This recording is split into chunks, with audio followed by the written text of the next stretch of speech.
All right, folks, let's do it. So, thank you so much for being here. And today we have a pretty fun webinar where we'll talk about climate change and particularly the effects of climate change on weather and how these effects of climate change on weather matter, particularly on the finance and market side.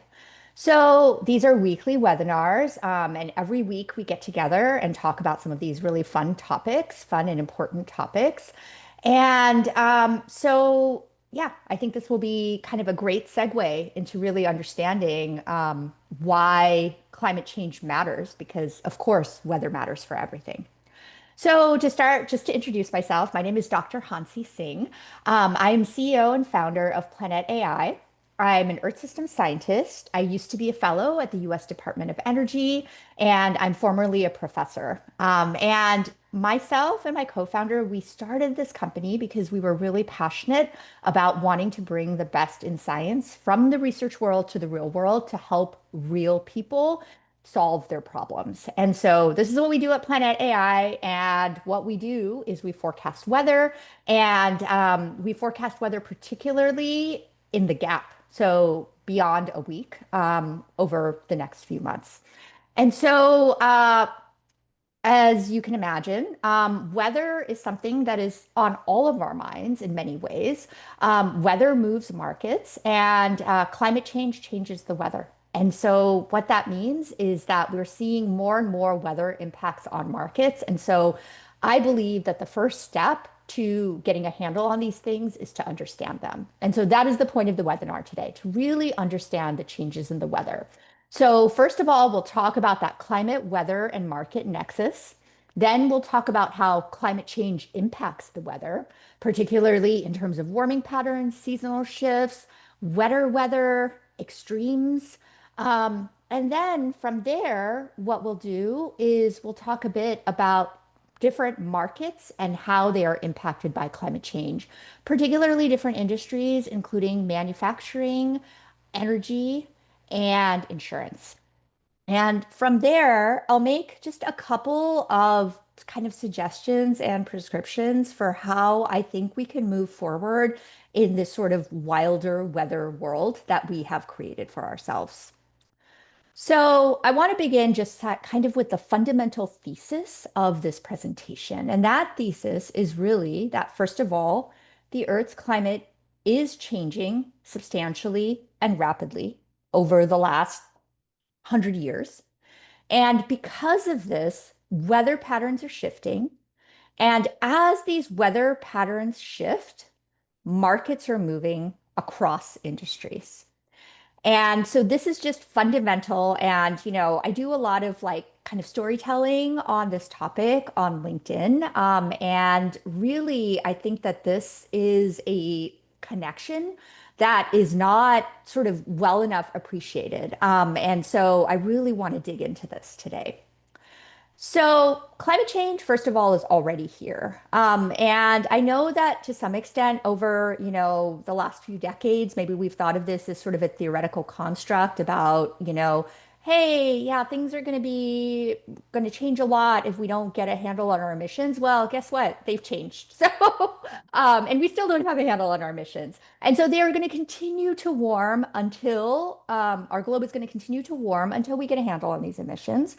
And our globe has already warmed by about 1.5 degrees Celsius, which is about 3 degrees Fahrenheit since 1900. And most of this warming is over the last 40 years. So the rate of warming has really been accelerating.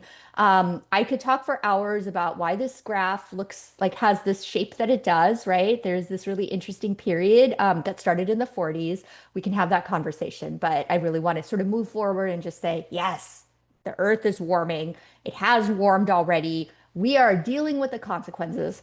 And how are we dealing with the consequences? We are dealing with these consequences as particularly shifts in the weather. So, first of all, our seasons are shifting. So, when we expect fall to come is later. When we expect spring to come is earlier. Growing seasons have changed. They're now hotter, they're now drier.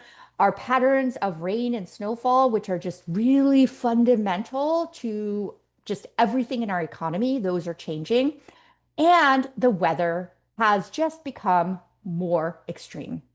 Heat waves, particularly, but also extreme precipitation, floods, wildfires, the whole gamut.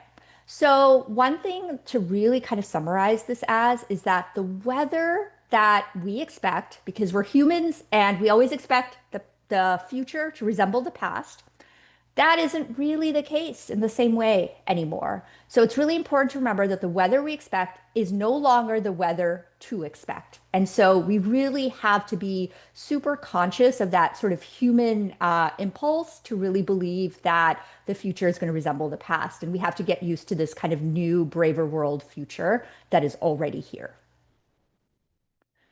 So these changes in the weather are really shifting markets. So let's talk about this. Um, in energy and power, we see rising demand and we see shifting and disrupted supply. And this has impacts around the world, particularly in terms of a rise in, for example, blackouts. Furthermore, we all depend on food, and our food systems are under stress from the changing weather. So the growing seasons have changed and they've gotten longer in many places, which is awesome. However, this occurs at the same time where plants are under greater heat stress, where there's issues with water availability, because all plants need some form of irrigation.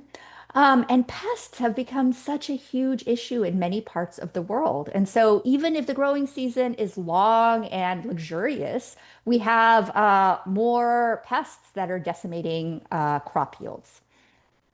When it comes to shipping and logistics, we really see disruptions from extremes as well as disruptions from lack of water, which I'll touch on briefly today in terms of the Panama Canal. And finally, in terms of manufacturing, we see supply chain disruptions due to extremes. We see issues with lack of water, and water is often a real necessity in manufacturing. And then we see direct disruptions to areas where things are manufactured through extreme weather. So I think it's really important to say that ultimately, all markets are vulnerable to the weather. This is not really something where it's like, oh, it's limited over here to these folks that do commodities. No, it is throughout the market because fundamentally weather drives markets and the weather is changing. So let's dive into some ways that our weather is changing.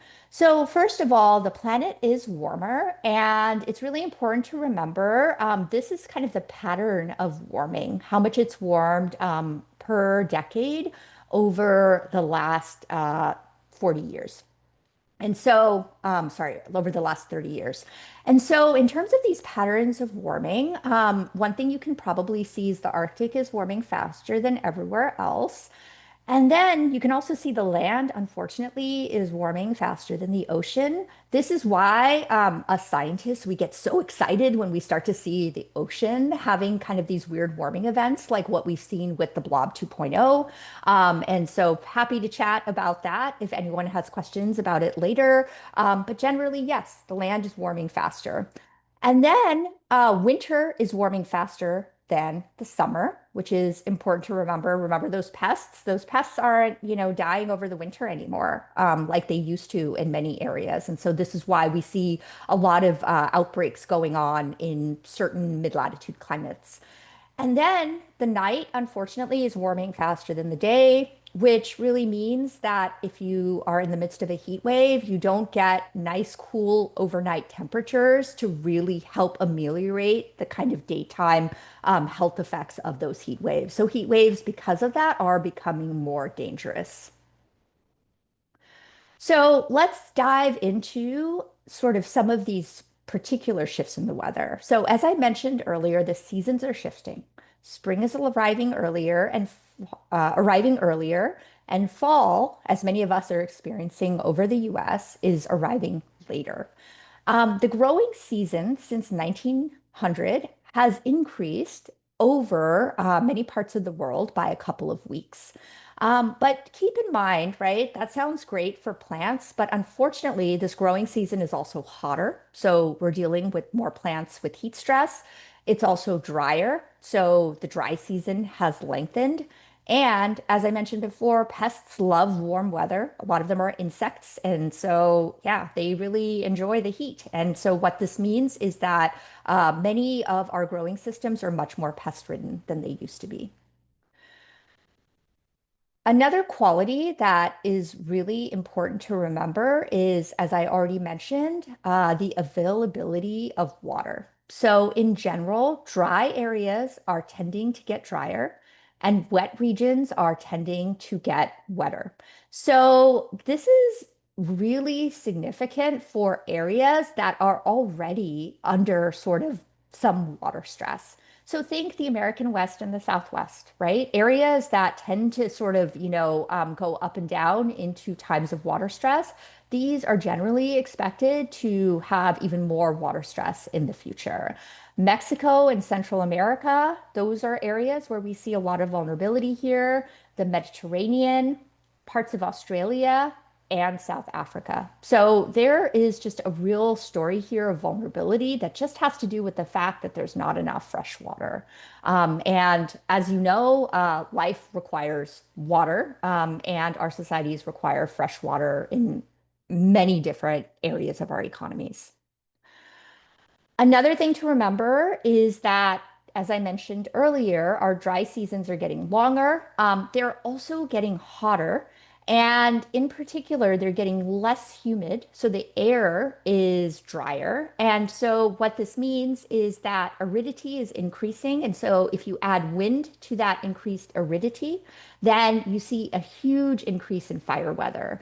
And this is something that, as I mentioned earlier, our globe has warmed by about a degree and a half. And so in many places, we're getting, 10, 20 days of additional fire weather. So this is really significant. That's just more days where we're kind of under threat of, potentially catastrophic burns.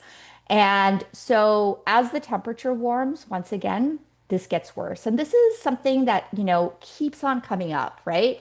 All of these problems are already here. And the longer that we continue warming our planet, zero point 0.1 degrees by zero point 0.1 degrees, the worse that these problems are going to get. So, yeah, stabilization of emissions is insanely important.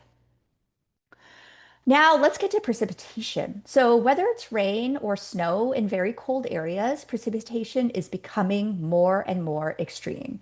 So the physics of this is just so fundamental and simple. And this is the fact that warmer air just generally holds more water vapor than colder air. In fact, for every degree Celsius of increase in temperature, air holds about 7% more water vapor. So this is an exponential relationship. So the warmer that we get, the more rapidly air gets moist. And so what this means is that air that can hold more water vapor, when it rains, it just releases all of it. And so there's just more water vapor to release as rain or snow.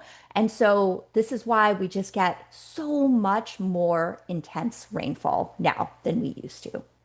And so extreme precipitation, folks, is the new normal. So there's kind of many different implications of this. First of all, right now we have Hurricane Melissa in the Caribbean, and it has just done this very rapid sort of strengthening. And, it's huge and it's slow moving and it is extremely wet in terms of atmospheric moisture that it's holding. And so these types of enormous tropical storm systems, like this is the new normal. And that is because the ocean temperatures are really warm, the air temperatures are really warm, and these are sort of supercharging these storms, and they're holding a lot more moisture. And so when it rains, it pours. Um, we also, interestingly, we have more and more evidence that hailstorms are getting more dangerous. And this is because in a warmer climate, the updrafts in a thunderstorm, which is where the hail gets formed, these updrafts are like so much more moist. They're holding more water. And so it allows the hailstones to just grow bigger. And so, these sort of tennis ball sized hailstones, they aren't really fiction anymore. These happen more often than we would like. And, this vulnerability grows once again as we continue warming our planet. Thunderstorms, atmospheric rivers, mid-latitude cyclones, everything is holding more water right now. So we can expect that these events are going to be more extreme as we continue warming our planet. And finally, what is the impact of all of this stuff? I mean, we just tend to see more flooding, right? Because, our land surfaces, um, often in many cases, our urban environments that we've built, like they just can't handle the amount of water that is coming over a short amount of time. And so that is a huge vulnerability.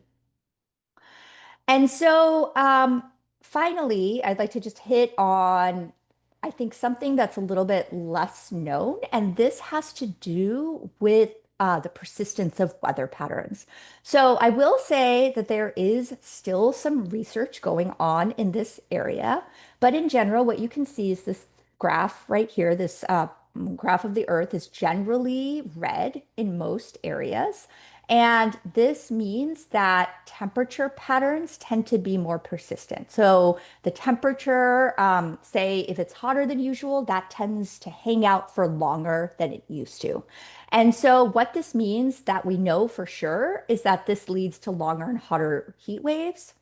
What we're not exactly sure of is potentially whether this also leads to longer, say, cold snaps, or more frequent cold snaps. And this has to do with kind of a lot of controversy and research that's still going on in the climate community about whether there are major changes in the atmospheric circulation related to jet patterns, essentially the waviness of the jet stream and how that changes with warming. So this is still kind of, really fresh research, but it's exciting research, and I think it's important research for us to understand what to expect in the future. And then finally, as I mentioned earlier, we have these tropical storms, such as Melissa, for example, Hurricane Melissa. And these storms are traveling more slowly. Is that due to climate change? We don't quite know for sure, but this is once again an active area of research. And there are a lot of folks really looking into this problem so that we can figure it out. And so now let's look particularly at how these changing weather patterns impact markets. And so I kind of view this as sort of two major market issues. So, first of all, as I've mentioned earlier, water availability is a really critical issue in many parts of the world. And so, this water availability issue is becoming worse, has gotten worse. And, so many parts of our economy require water, from manufacturing to energy and utilities to ag to logistics. And so water availability is kind of one huge area that we can think about in terms of how changes in the weather due to climate change impact industries across the board and therefore markets. And then the second thing to really remember is weather disruptions. So particularly extreme weather and how it impacts pretty much every industry. Any industry is potentially sensitive to extreme weather. And so we can think of this vulnerability as sort of belonging into these two different bins here: water availability and extreme weather. So let's look at some particular market impacts. So if we think, for example, about semiconductor chips, um, a lot of these are manufactured in Taiwan. Taiwan is insanely sensitive to water availability, and this region is projected to dry as our planet continues to warm. And in fact, we've already experienced the effects of a drought, which happened in 23 to 24, where there was a huge decrease in silicon chip production, and there were disruptions to supply chains and manufacturing around the world for electronics because of this disruption in chip production. And the reason for this is chip production requires a ton of water. So it is very, very, very vulnerable to drought. And once again, this is an area it is going to get drier. It's not a question of if, but When are we going to see the impacts? How is it going to play out, particularly in the coming years? The other area that is just really interesting in terms of a case study is extreme rainfall. So we really saw this in 2009 when it came to hard drives. So we had a lot of extreme rainfall in Thailand that year. And Thailand is the place where a ton of electronics is manufactured, particularly hard drives. And so what we saw is that for years after these catastrophic floods, we had increases in prices for hard drives and other electronic components. And it really disrupted manufacturing. One area that we actually saw disrupted quite a bit was auto manufacturing, particularly by Toyota. Toyota had some bad years just because of this one sort of severe rainfall event. And I will say the event was kind of a multi-week event. It wasn't, just a single rainfall event, but it was a lot of rain that happened over the course of many weeks and just really resulted in factories just closing for significant amounts of time. Another area where market impacts are really substantial is in logistics. I spoke about this a bit over a previous webinar. And in particular, certain areas of the world are getting drier. We mentioned Central America already. And why does this matter for shipping? Well, the Panama Canal is located in Central America, and the locks in the Panama Canal, which allow ships to move between the Atlantic and the Pacific Oceans, those locks are filled with fresh water. And so when we don't have enough rain, then it really means that reservoirs there get dry and there's not enough water to fill these locks so that ships can move back and forth.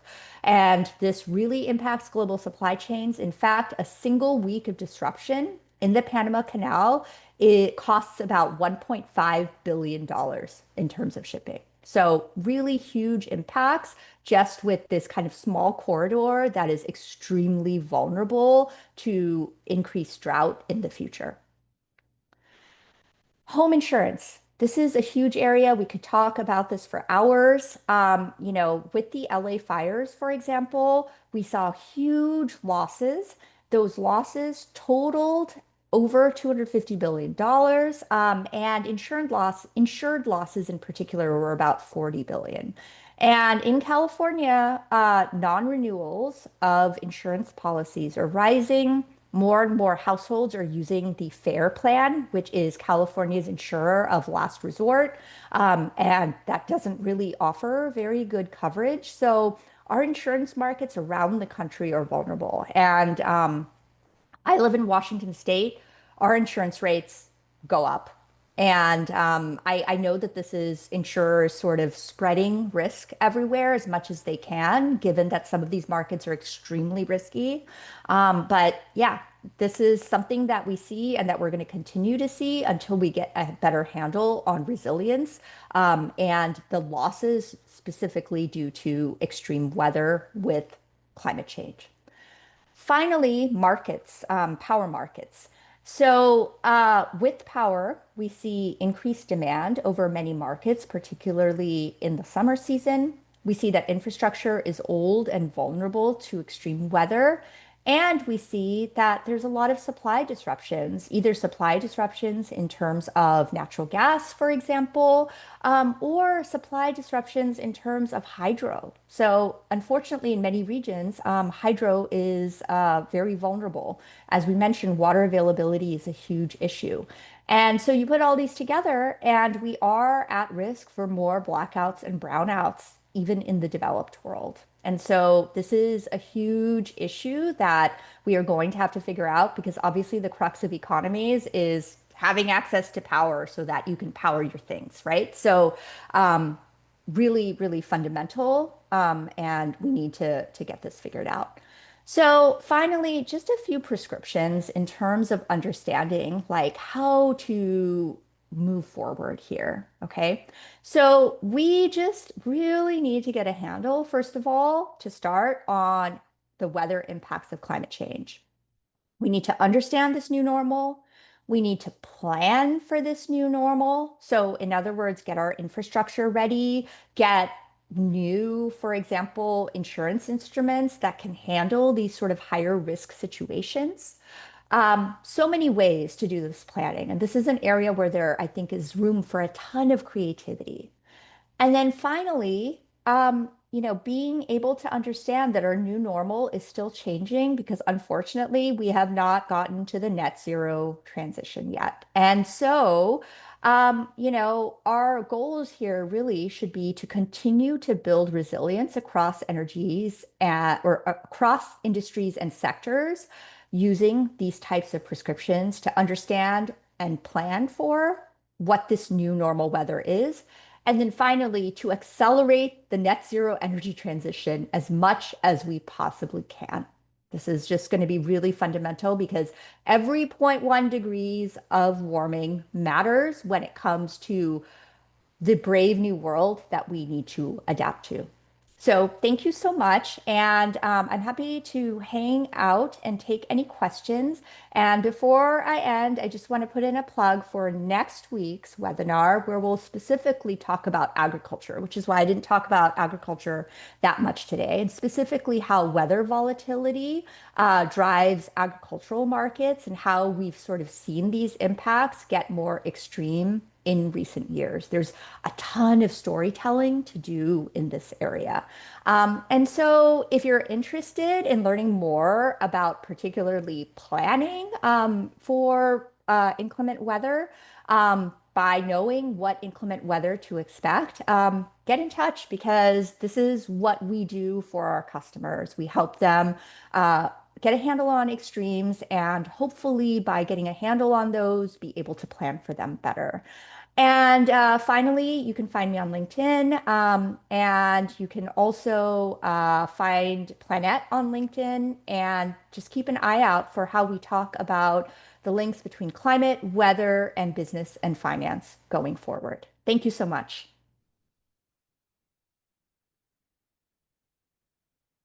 So I'm happy to take any questions.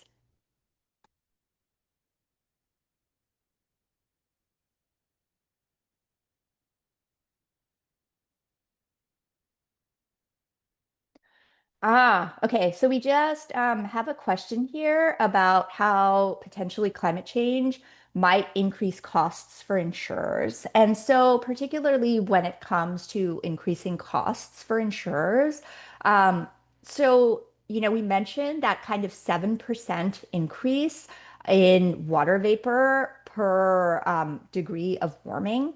So, the impacts of storms, unfortunately, are not linear, right? It's usually a threshold. So, in other words, like, okay, maybe 1 inch of flooding is okay, right? There's very minimal losses, but 2 inches of flooding is potentially much higher in terms of losses, not just a doubling of losses, but maybe 10x. And so, what this means is that areas that are sort of in the threshold of being prone to flooding anyway, now with these wetter and juicier storms, we see much higher losses. And so, absolutely, unfortunately, insurance companies, they are businesses and they will pass on the losses to consumers. And we can expect that to show up in terms of our insurance rates. And unfortunately, it also means that in some areas, it is becoming, as I mentioned, harder and harder to get insurance. So these are all interlinked issues, and they are really fundamentally linked to how our economic systems and our markets are responding to climate change.